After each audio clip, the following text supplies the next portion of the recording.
Hello students, welcome back. ये question है gate 2018 के एग्जाम में से 1 मार्क के लिए। तो पहले स्टेटमेंट पढ़ते हैं, then I will provide the solution. Statement is consider the sequential circuit shown in the figure where both flip-flops used are positive edge triggered D flip-flops.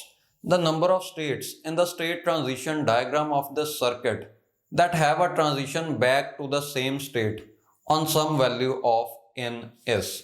तो यहाँ पे हमने बताना है कि स्टेट ट्रांजिशन डायग्राम में कितनी सेल्फ लूप्स होंगी। उसके लिए हमें स्टेट ट्रांजिशन डायग्राम एक्चुअली बना के देखने की जरूरत नहीं। ये काफी आसान सा सर्किट है, तो इसे बिना डायग्राम के भी एनालाइज किया जा सकता है। देखो, पहले ऐसा मान लो कि n की वैल्यू 1 है।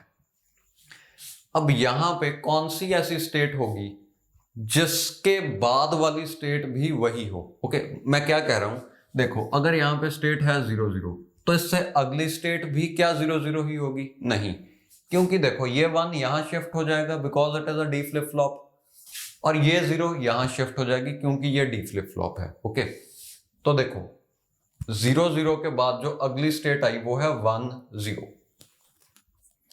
अगर n की वैल्यू 1 है तो 0 0 पे अगली स्टेट है 1 0। अब ध्यान से अगर आप नोटिस करो, इसकी वैल्यू कुछ भी हो, अगली स्टेट इन और इस आउटपुट पर ही डिपेंड करती है। तो अगर यहां पे 0 0 था तब भी अगली स्टेट 1 0 ही आ रही है, अगर यहां पे 0 1 है तब भी अगली स्टेट 1 0 ही आएगी। ओके, तो 0 1 के केस में भी अगली स्टेट 1 0 ही आएगी, क्योंकि अगली स्टेट इन्हीं दोनों पर तो डिपेंड कर रही है। अब देखो ये भी हो गया। अगर करंट स्टेट 1 0 है, देखो ये डिस्कार्ड हो जाएगा और नेक्स्ट स्टेट होगी 1 1। कैसे? देखो ये 1 तो चला गया यहां पर, यानी कि यहां पे आया 1, और ये 1 यहां पे पहुंच जाएगा तो यहां पे भी आया 1। तो 1 0 से अगली स्टेट है 1 1। ओके, यहां पे है 1 1। अभी तक इनपुट की वैल्यू 1 होने के बाद कोई भी ऐसी स्टेट नहीं मिली जिससे अगली स्टेट सेम स्टेट ही आ जाए, यानी कि इसके बाद भी हम चेंज कर रहे हैं, 0 1 से 1 0 पर जा रहे हैं, 1 0 से 1 1 पर जा रहे हैं, बट 1 1 के लिए हमें सेल्फ ट्रांजिशन ही मिलेगी। ओके, यहां पे एक सेल्फ लूप आएगी। देखो कैसे, अगर करंट वैल्यू जो है वो है 1 1, नेक्स्ट वैल्यू ढूंढने की कोशिश करो, वो क्या होगी?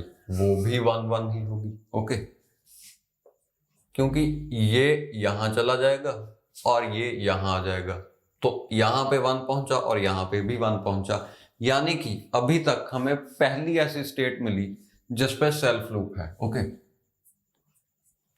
तो एक केस तो हमने ढूंढ लिया।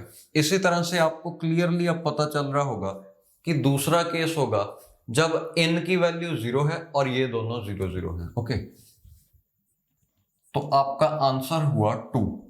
इस क्वेश्चन का आंसर 2 आया क्योंकि n की वैल्यू 1 के लिए इस स्टेट पर सेल्फ ट्रांजिशन आएगी और n की वैल्यू 0 के लिए इस स्टेट पर सेल्फ ट्रांजिशन आएगी। ओके, तो यही दो स्टेट्स हैं। अब देखो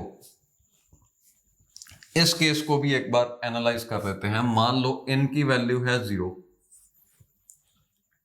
तो यहां पे ऐसा क्या लिखें कि हमें नेक्स्ट स्टेट यही वाली स्टेट मिल जाए। देखो अगर मैं यहां पे 1 लिख दूं तो अगली स्टेट आएगी 0 1। करंट स्टेट क्या 0 1 हो सकती है? करंट स्टेट 0 1 हो ही नहीं सकती क्योंकि यहां पे ही 0 नहीं है।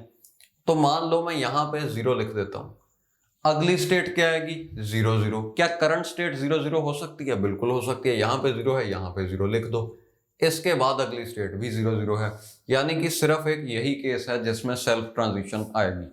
अब अगर आप इसे स्टेट ट्रांजिशन डायग्राम वाले मेथड से करना चाहते हो तो वो भी मैं आपको बना के दिखा देता हूं।